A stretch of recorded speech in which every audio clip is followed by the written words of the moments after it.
All right, in this presentation, I want to spend some time talking about membrane potentials, just a basic review of some of the cell biology stuff we discussed earlier, and apply that to how we establish a membrane potential, or essentially an electrical charge amongst cells, okay? And then how we can use this for, how some cells and tissues of the body use their membrane potential to carry out their function. As earlier I mentioned I just got done doing lecture videos about muscle tissue, and next week we're going to start talking about nerves. And these are what we call the excitable tissues of the body. And these excitable tissues can alter their membrane potential, but they have to do it so they can carry out their job. And we'll go more in depth into that in a little bit. So essentially what membrane potential is, it's an established charge created by an unequal distribution of ions across the cell membrane. Okay, so what I mean by that is, so if we take a cell, all right, and we're going to have to measure some concentrations of ions, okay, and from some earlier talks, you should know by now that sodium and potassium are going to be the primary ions that are going to be focused on here. All right, because these two just take the greatest part in establishing a membrane potential, and I'll talk about why in a little bit. So a big part of this is understanding concentrations of sodium and potassium across the cell membrane. Okay, so in order to establish an electrical charge, there has to be an unequal distribution of these ions across the cell membrane. All right, there has to be an unequal distribution across the cell membrane. All right, so basically there is more potassium on the inside versus the outside, and vice versa with sodium. All right, and that unequal distribution allows us to measure some form of an electrical charge. Most cells of the body have a membrane potential of negative 90 millivolts. There are some other cells in the body, such as neurons, that are more at negative 70 millivolts. Okay. Now, the question is, how do we establish this concentration difference, and how can we figure this out? Okay, so first, let's talk about just a little basic review about the cell membrane. Okay, so let's say here is a membrane. So let's say I took a nerve. Let's say this is a nerve cell.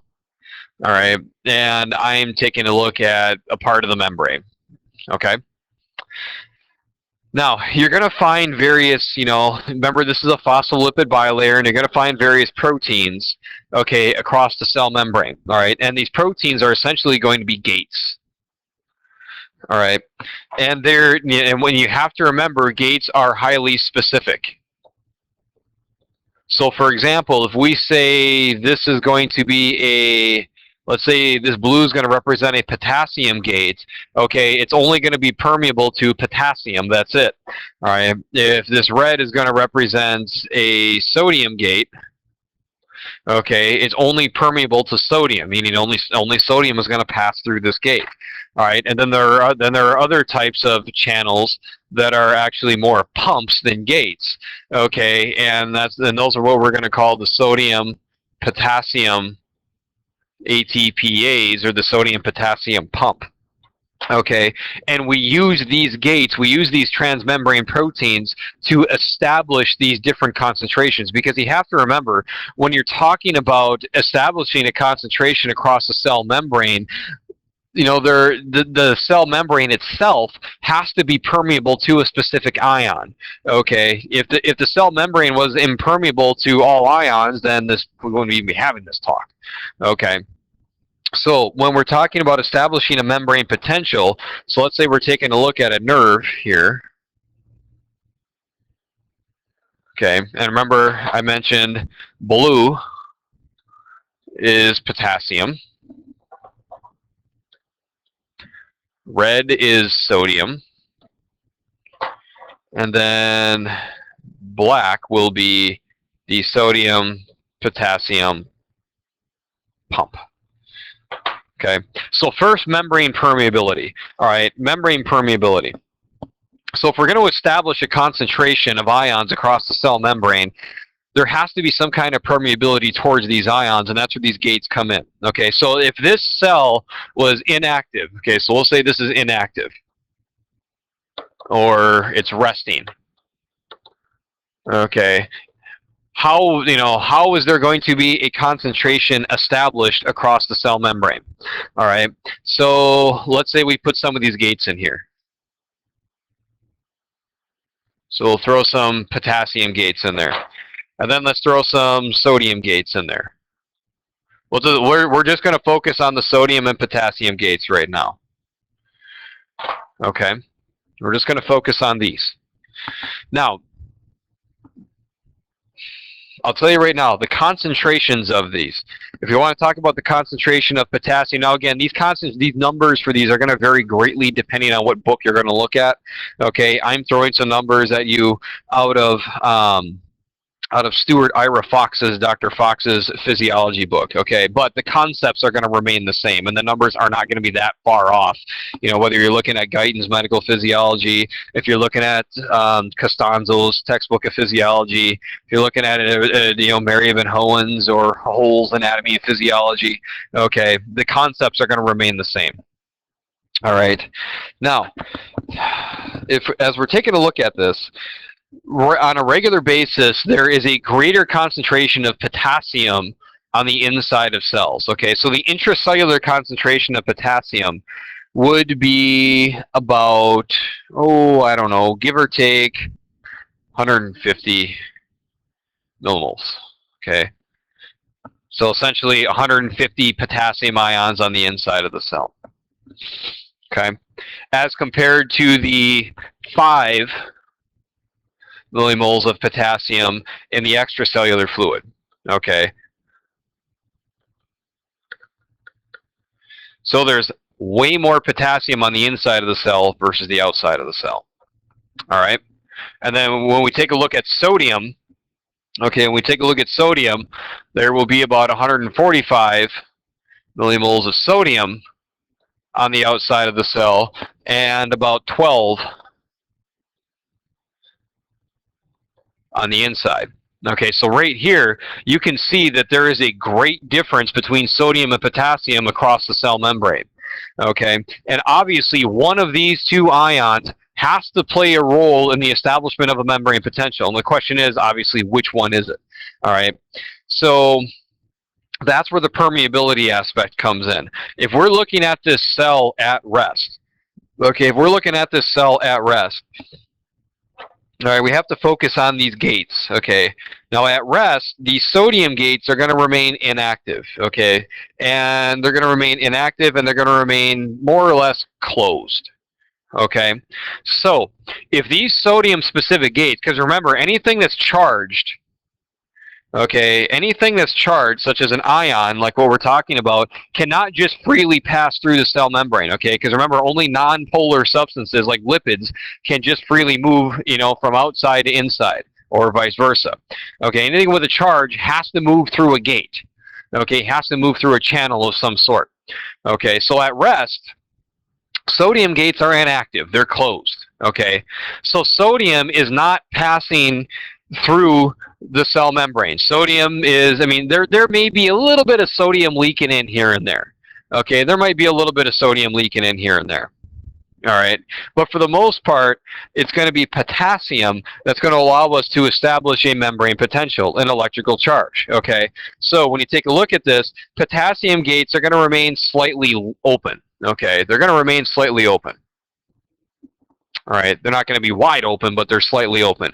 So if you remember your basic laws of diffusion, okay, you can understand what's going to happen now. Okay, you can understand what's going to happen now. So let's say right now I tell you that the resting membrane potential is about negative 90 millivolts, and I'll tell you how we get to that in a little while. But I'm gonna throw a number at you. All right. So there's a resting charge of negative 90 millivolts. Okay, we'll focus on that charge in a second. But if you remember your basic laws of diffusion, you should know that particles are going to move from an area of high concentration to an area of low concentration. Okay, so where is the higher concentration of potassium? Well, obviously in the inside of the cell. There's 150 sodium ions on the inside versus the potassium. Okay, there's 150 potassium ions on the inside versus the 5 potassium ions on the outside. So there is a humongous difference in the concentration gradient. Okay, so as a result, potassium is going to diffuse outward. Okay, potassium is going to diffuse out. Okay, but what's going to happen every time a positively charged potassium ion diffuses outward? What's going to happen to the inside of the cell? It's going to become slightly more negative. Okay, it's going to become slightly more negative. All right. So now you know what happens with opposing charges. So potassium will diffuse out. The inside will continue to get negative. Now, what will eventually happen is the inside will get negative to a point where you'll start to see more of a pulling force. Okay, so think about this. You've got the pushing force of diffusion. Okay, and then all of a sudden you're going to start to have a pulling force of the electrical charge. Some of this potassium is going to get pulled back in. Okay, some of that potassium is going to get pulled back in. Okay, then so now what's going to happen is you're going to reach a point to where you're going to reach an equilibrium. You're going to reach an equilibrium to where sodium is being pushed out, potassium is being pulled in at an equal rate. Okay, and when you reach that, and then you then you can stick some electrodes in this cell, and then you measure the voltage of that cell at this equilibrium, and you get the electrical charge. That's your resting membrane potential. Okay, so since the cells are about 100 times more permeable to potassium than they are sodium, okay, potassium is obviously the ion that's going to be focused on here. All right. Potassium is going to be the ion we're focusing on. So since sodium normally is not leaking in and out, okay, but potassium is, that's the ion that's going to establish the potential. Okay, that's why potassium.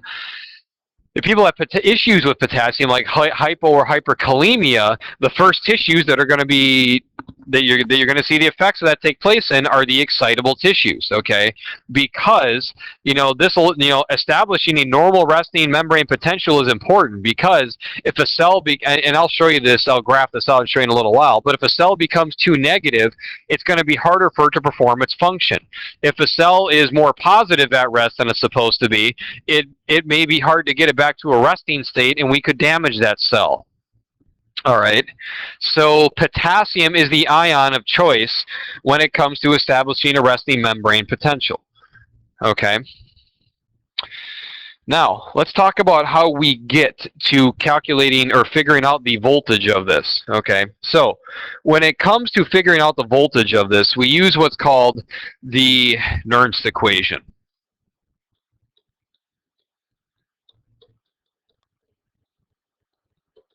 Okay, we use what's called the Nernst equation. Okay, and if you take a look at the Nernst equation, basically what you use this for is you're looking at what's called an equilibrium potential. Okay, an equilibrium potential.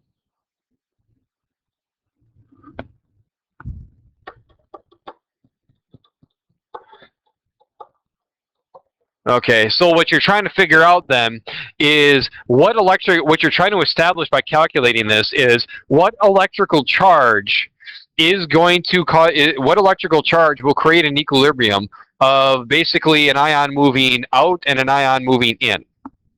Okay, so I just mentioned, previously when I showed you that when we take a look at this, that potassium is the ion that establishes the resting membrane potential, because the gates are slightly leaky when the cell is resting. Okay, so you can calculate essentially what's going to be the volt. So remember, I said there's diffusion pushing potassium out, and then eventually the voltage changes inside of the cell will start to want to pull it back in. Okay, so you can calculate then what is going to be the voltage that will create this equilibrium, this equal movement of potassium being pulled in and potassium being pushed out. Okay, and that's where the Nernst equation comes in.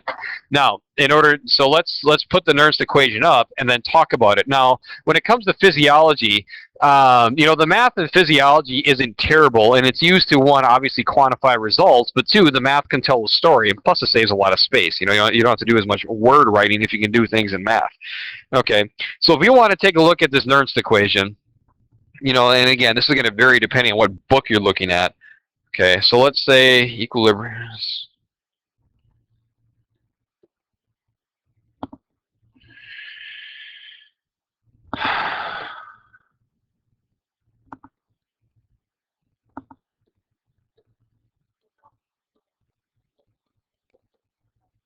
Okay, so here's the Nernst equation out of Fox's textbook of physiology, and here's the Nernst equation out of Costanzo.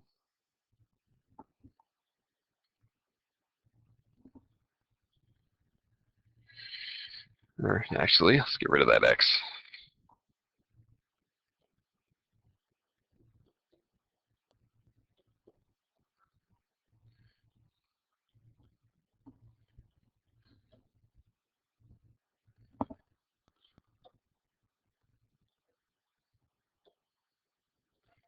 Okay, so you see a little bit of difference here. Okay, now let's talk about these. Let's talk about these differences. Now, the first part of the Nernst, so basically, the E obviously stands for, equilibrium. Okay, the E is going to stand for equilibrium. Okay, so you're trying to calculate what is the charge that's going to that's going to create what I just mentioned, an equal movement of potassium in and out, so we can measure a membrane potential. Okay. Now, what you're seeing here, so now the first part of this, what you're looking at are various constants, because you remember diffusion is not as simple as we just have a certain amount of ions on one side, a certain amount of ions on the other, and then it's going to diffuse from an area of high to low or low to high. There are other factors that are involved. That's what we mean when we're using constants. There are factors that play into this, because remember, temperature is a factor. Okay, remember, the higher the temperature, the higher the rate of diffusion. Okay, pressure is a factor, okay, and so on. Okay, obviously higher pressures will cause higher rates of diffusion and vice versa. Okay, now, essentially, so when we're taking a look at this, when you look at this bottom equation here, excuse me, let's see, how can we explain this? So R is essentially going to be a gas constant. Okay, R is going to be a gas constant. T is obviously temperature. Okay, and then F is what's called Faraday's constant. Okay, now when we're using this equation, though, we're not really going to focus on the first part of this equation. Okay, the reason why, because we're going to assume that everything is at a norm. Okay, we're going to assume that temperature is at is normal. 37. 37 degrees centigrade, or 98.6 Fahrenheit. Okay, we're going to assume all the pressures are normal. We're going to assume all the gases are at normal pressures and equilibrium. Okay, so don't worry about that part. All right, so we're going to assume that with us humans, that all these constants are going to be in check when we're trying to figure out this membrane potential. All right. Now, so we're going to assume all that's in place. All right, we put all these constants together, and we come out with 61. Okay. Now, essentially what the C is going to represent, this represents concentration. Okay. Pardon my spelling there. Okay, that represents concentration. All right. So we're going to stick with the top equation here. I'm going to rewrite this again.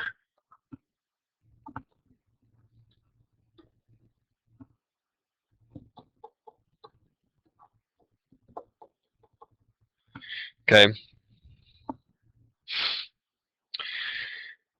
The Z represents the valence. Okay, and obviously this is going to be either positive or negative. Okay, so depending on what ion you're looking at. So let's put our focus on potassium right now, because obviously that's the ion that establishes a membrane potential, that we use to establish a membrane potential. Okay. Now, let's say we want to calculate this out. So again, all constants are in check. Okay, everything is normal, everything's fine in us. So let's figure this out. So we measure the concentration. Now, obviously, the O represents outside, the I represents inside. Okay, so let's say I want to calculate the equilibrium. I want to calculate the equilibrium potential of potassium.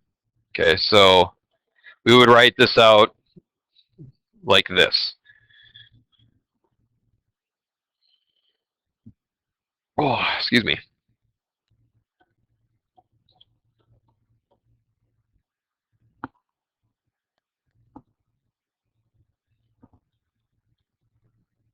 Okay.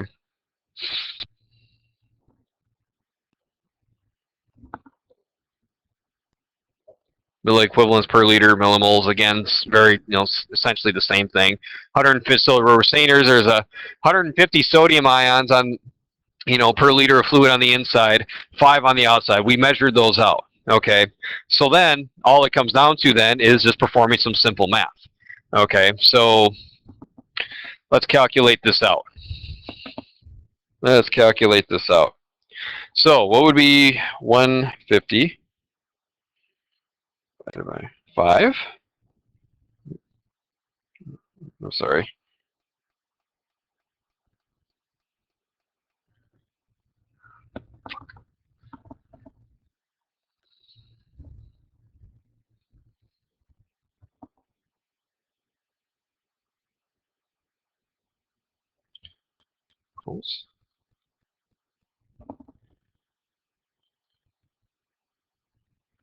Okay, so what we do is we take 5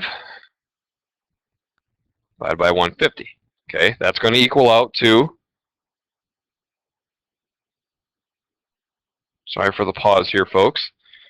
That's going to come out to 0.03333 and so on. Okay, then we take the logarithm of that. So basically we're taking this to a power of 10. All right, and that's going to come out to negative 1.48 or 1.477. Let's multiply that by 61. Let's multiply this by all of our environmental constants, and that will come out to, so what we're saying here is the equilibrium potential of potassium is going to be negative 90 millivolts. Okay, so what we just said here by using this equation, by gathering information, okay, we gathered information about the environment, all the temperature, pressure, and all that was in check. Okay, we gathered the concentrations, okay, of these ions, all right, and then we calculated all this out, and we calculated the voltage. So what this tells us then is that if this nerve cell, once this nerve cell reaches a membrane potential of negative 90 millivolts, okay, there will be no net movement of potassium in or out, okay, but that's not always the case, okay, and here's why. All right, so let's say we're taking a look at this. Okay, we're taking a look at this. Now, you have to remember, there's more than just sodium and potassium. Okay, there's more than just sodium and potassium. Okay, there are proteins inside the cell. Okay, proteins are predominantly negatively charged. Okay, there's other ions in here as well. Okay, there's a little bit of calcium. Okay, a little bit of sodium is going to be leaking in. All right. So now the reason why, I forgot to mention this, the reason why, negative 90 millivolts, okay, what we're saying by that is when there's a greater concentration of this ion on the inside versus the outside, it's expressed as a negative charge. Okay, so what we're saying then is so by saying this, we're saying that the inside of this cell is basically 90 times more negative than the outside. Okay, it's more negatively charged than the outside. That's why we're expressing it like that. Okay, and like I said, probably one of the biggest contributing factors to that negative charge are the proteins. Okay, but these neurons, the resting memory potential of a neuron then is about negative 70 millivolts. Okay, so we're not really. So nerves don't really sit around at their at potassium's equilibrium potential. Okay, and here's why. Proteins help us establish this negative charge, but because of the leakage of sodium, because of the presence of calcium, okay, because of all of that, there will be a slightly more positive charge. Okay, so as a result, the resting membrane potential of a nerve is about negative 70 millivolts. Okay, now what's going to happen then if we graph this out? Okay, so we'll say down here this is time, and then this is charge. All right, what's going to happen then if we graph this out? So time, this will be in milliseconds. Okay, and obviously this is going to be in millivolts. Okay, we'll say that's 0. We'll say that's negative 90, negative 70, negative 55. Ooh, I should probably move that 0 up.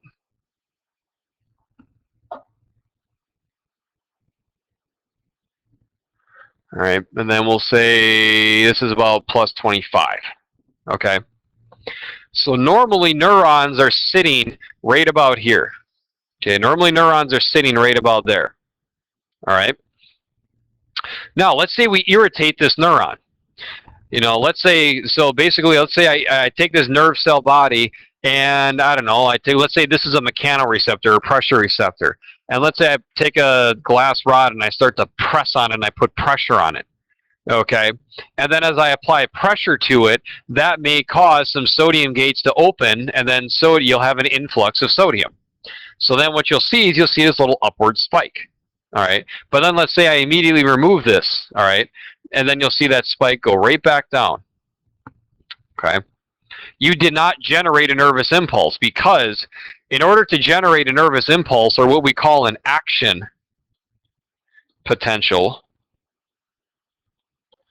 okay, you have to excite the cell or irritate it to the point where it's going to hit this area that's called threshold. Okay, you have to excite it to a threshold. All right, so what we're saying here then is you have to get enough sodium inside the cell, okay, to cause enough of an irritation to open up these sodium channels along the axon hillock and then down the axon itself. All right. So now let's say I put this glass rod back in again, and I start applying pressure, and the pressure gets harder and harder. All right. Let me erase this. So again, we'll say this is 1, 2, 3. All right. So now that pressure is being applied to here, and more sodium is diffusing inward. So you're seeing this upward spike, and let's say enough sodium diffused inward to where all of a sudden the chart's going to go like this. Bam. You're going to see this big upward spike. And then almost immediately it's going to go like this. Okay. It's going to go like that. Probably drew that out a little too much. Okay. So what did you notice here? So this graph is telling us what's happening with the ions here. So as I apply pressure to this, what's going to happen when you see this upward spike, this is what's called depolarization. And what that is, that's an influx of sodium. Okay, that's an influx of sodium. Okay, so now you know that the inside of the cell is predominantly negatively charged. Okay, but now all of a sudden this sodium flew into the cell, and all of a sudden it became far more positive. Okay, hence this big upward spike. All right. Because remember, these gates that I mentioned that are in the membrane, that are in the cell membrane here, these are what are called voltage gates. Okay, so they're sensitive to changes in the voltage. They're sensitive to changes in the electrical charge of that cell. So when it becomes more and more positive, that's going to basically make more and more sodium gates open. Okay, and then once you hit that threshold, that's going to make the sodium gates open along the axon, and then you'll start generating a nervous impulse or an action potential. All right. So now what's going to happen then is also, as it becomes more positive and these sodium gates open. Now remember, we talked about the concentration differences. You know, they're about 145 sodium on the outside versus the 12 on the inside. So you can see why sodium is going to rapidly diffuse in. All right. Now at the same time, potassium gates are going to open. Okay, because these are voltage sensitive gates as well. All right, so what you're seeing here is a depolarization. This is repolarization. Okay, and this is caused by a potassium efflux. Okay, it's caused by a potassium efflux. All right, so let's think about this. All of a sudden, you had all this sodium come in to this predominantly negatively charged environment, and all of a sudden, now you're at a charge of about plus 25. Remember, the potassium is a cation. It's a positively charged ion. Remember, ions, or basically any particle that are of the same charge, repel each other. Okay, so as a result, there's two reasons why potassium is going to diffuse outward. One, because of this concentration difference. Remember, 150 potassium ions on the inside versus the 5 potassium ions on the outside. Okay, so as a result, those potassium ions are going to be pushed out once you open the gates, once you increase the permeability. And what also helps contribute to that, now the inside of the cell is very positively charged. Okay, now all of a sudden you're going to have this massive efflux of potassium, and then all of a sudden that's going to drop this right back down, because you just got rid of one of the you got rid of a large concentration of positively charged ions. Now you'll notice that I drew this down a little too low. I should have just drawn this down to here. Okay, now you'll notice that we're going to repolarize beyond our normal resting membrane potential, okay, beyond this negative 90, beyond this negative 70, okay, and this is what we call hyperpolarization. Okay, hyperpolarization. So you got to remember what we're saying here. When we're saying polarization, we're talking about charges. Okay, if you're at a charge of negative 70 millivolts, you have a charge. If you're negatively charged, that's a charge. Okay, so as a result, when the cell is depolarizing, it's getting closer to zero. It's getting closer to not having a charge. That's why we call it depolarization. But as a result, because of all the sodium coming in, we do become, slightly more polarized again. And then we repolarize, because after that massive efflux of potassium takes place, then the charge becomes more negative on the inside. Hence the term repolarization. Okay, so hyper means excess, okay, excessive. So basically we become excessively negative. All right. But what will happen then is we go from being hyperpolarized back to our negative resting membrane potential. So the question then is, how do we reestablish that membrane potential after the action potential? And that's the result of sodium-potassium pumps, or we call sodium-potassium ATPase. So let's say we've got this graphed out, all right? And let's say, all of a sudden, these sodium gates are wide open, okay? And, normally there's a concentration of 12 sodium per liter on the inside. Let's say that bumped up to about 30. I'm just throwing numbers at you. Okay, so we're at here on the graph, all right? And then the potassium, then the potassium gates opened up. Okay, you have this efflux of potassium. Okay, and then all of a sudden, depolarize. But you hyperpolarize. You started to depolarize, but then you went beyond that negative 70 millivolts. Okay, because so much potassium flew out of that cell. So now the question is, how are we going to reestablish this membrane potential? Because once it becomes predominantly negative again, okay, these sodium gates are going to close. Okay, and then these potassium gates are going to get back to their leaky levels. Now, not all of the potassium is going to leak out of the cell. Okay, not all the potassium is going to leak out. There will be still plenty of potassium on the inside. Okay, just still relatively more than compared to sodium. But we need to get this cell back to a resting state so we can basically fire again. So we can send another nervous impulse. And that's the role of the sodium-potassium pump. Okay, that's the role of the sodium-potassium pump. So essentially, what this does is this is now pumps. Think about it, this is a form of active transport. Active transport. Okay, so what we're doing when we're talking about active transport is we're working against our concentration gradient. So remember, there's more sodium on the outside versus the inside. Okay. Now, if we want to get back, if we want to get out of this hyperpolarized state back to our normal resting membrane potential, we need to get that sodium out and more potassium back in. Okay, so what we're going to do is these pumps, essentially, these are called, primary active transport, but these essentially pump 3 sodium ions out and 2 potassium ions in.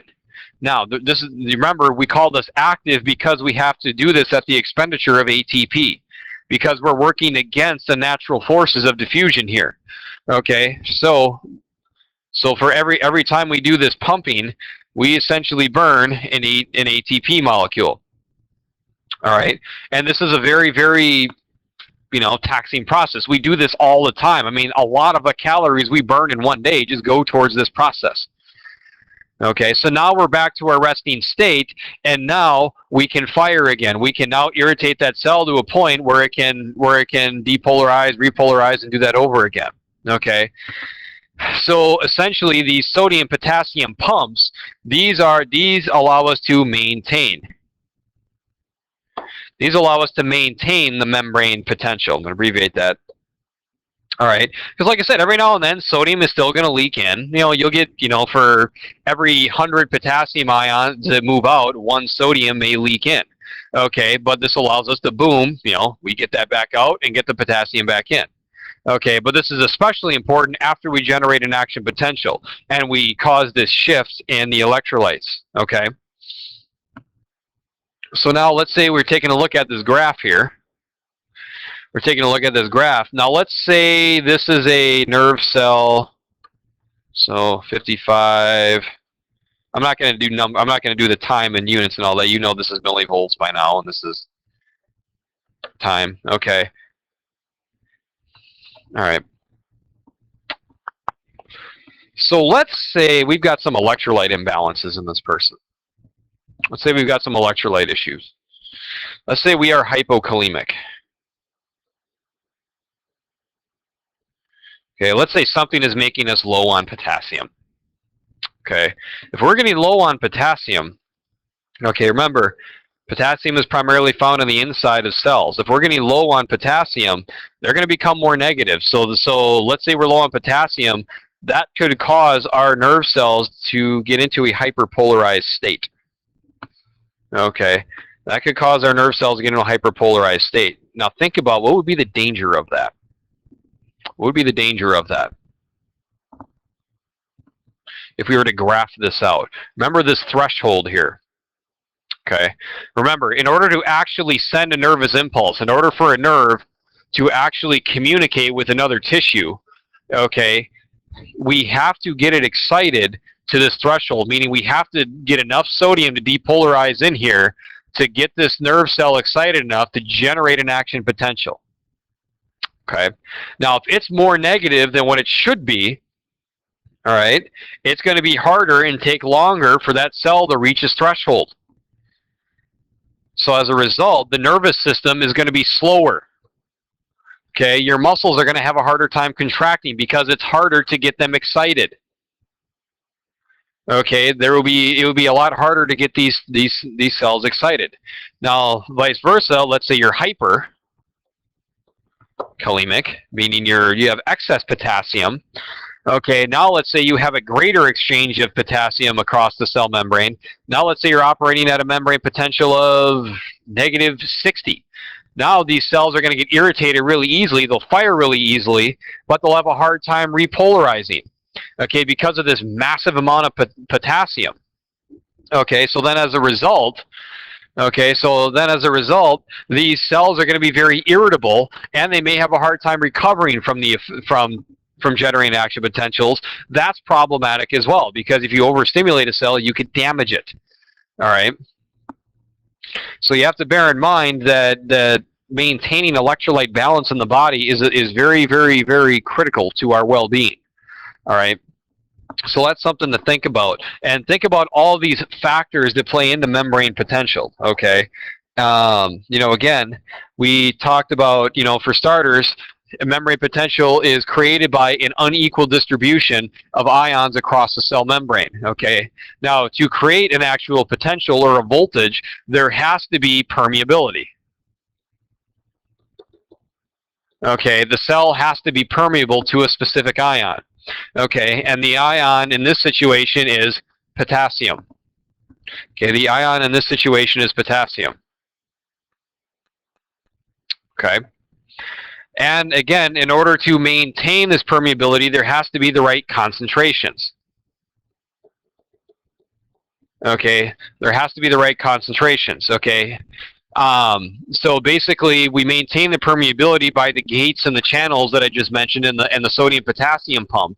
Okay, and we maintain these concentrations, I mean, through various physiologic mechanisms. Okay, I mean, probably the biggest organ system that's involved in this is the urinary system. Okay, the urinary system is very important for retaining and excreting, ions that may be that we may be deficient in or have in excess. All right, so renal issues could cause some major electrolyte issues. All right, dehydration and other things as well. Okay, so there has to be a concentration. Everything has to be in place. So all these constants such as temperature. Sorry, I'm doing this left-handed. Pressure and so on. Okay, we have to have a normal temperature and pressure and everything else. Okay, because think about it. Those of you who know kids that get fevers that have really high body temperatures. Okay, it's not uncommon. Well, I don't want to say make this sound like it's an everyday occurrence for kids to get a fever, but they can get a seizure. Okay, a young kid may get a seizure. All right, now think about this. Okay, if this young kid gets a seizure, okay, and you increase the temperature within that kid, what did you do? You increase molecular motion. You could increase these rates of diffusion, and you can make it a lot easier then for action potentials and potentials to be set. And as a result, if you have all this erratic activity of the nervous system, that could cause a seizure. Okay, so all of our constants have to be in place.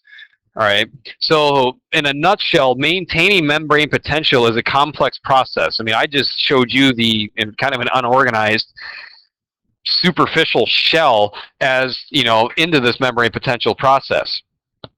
Okay. So that's something you have to keep in mind. And again, this is important to understand because, like I said, the excitable tissues of the body operate with this membrane potential. All right. So if you guys have any questions on this, again, give me fire me an email, send me a question. Those are my other YouTube listeners out there. If this presentation confused you in any way, let me know, because this is a concept I really want to sink into people's minds, and I can definitely make another video and do it better if there are people out there that are dissatisfied with this. So take care, and again, go Packers in the Super Bowl this weekend.